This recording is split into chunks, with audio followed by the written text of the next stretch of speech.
Olá, eu sou a Lana, sou médica ginecologista e hoje a gente vai conversar um pouquinho sobre por que é necessário a gente ter uma ginecologia feminista.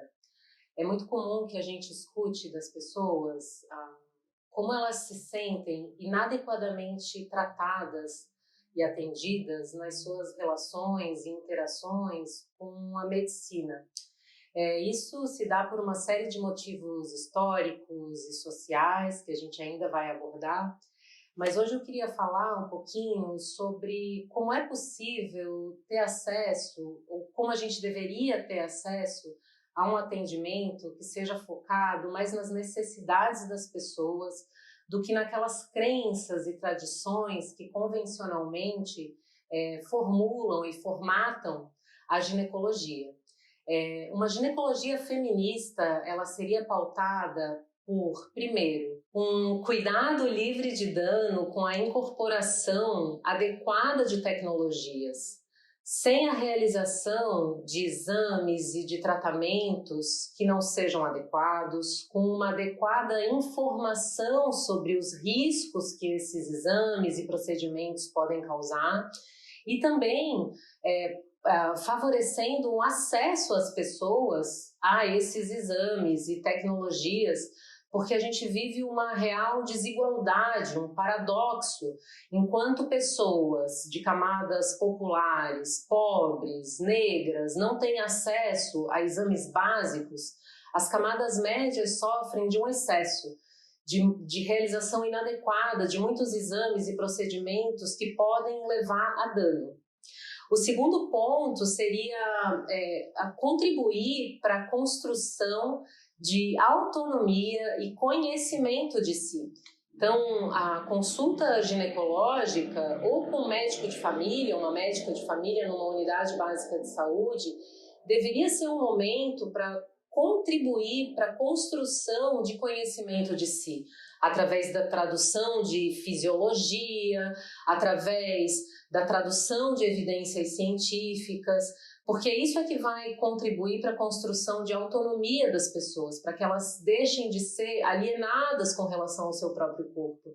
É muito comum que as pessoas muitas vezes desconheçam questões básicas da sua anatomia, da sua fisiologia, e caberia a um profissional de saúde contribuir para essa construção. O terceiro ponto seria respeito à orientação sexual e identidade de gênero.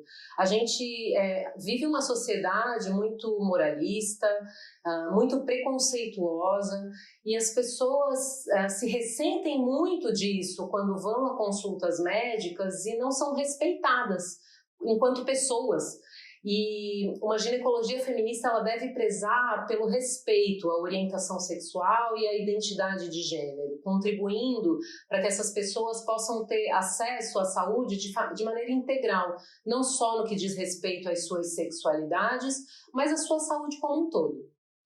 O quarto ponto seria uma relação horizontal com profissionais de saúde, sem que haja essa hierarquia na qual o profissional de saúde tudo sabe, detém o conhecimento e é prescritiva, e aí diz, olha, as coisas devem ser dessa forma, é assim que eu recomendo, mas diferente disso, partir para uma relação horizontal, de igual para igual, na qual o profissional detém um conhecimento, traduz esse conhecimento baseado em evidência científica e pode dialogar com a paciente. Pode ter uma relação na qual se constrói em conjunto um projeto terapêutico, com uma escuta qualificada. Isso é também uma base do que a gente chama de ginecologia feminista.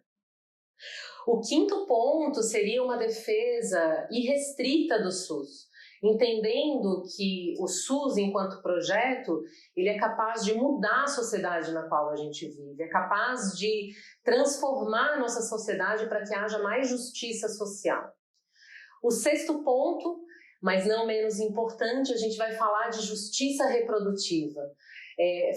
Facilitar acesso à informação para que as pessoas possam vivenciar suas sexualidades da maneira como bem entendem.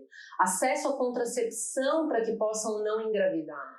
acesso a um parto respeitoso e também acesso a um aborto legal, para que as pessoas possam viver suas vidas com dignidade. Isso é o que a gente chama de ginecologia feminista.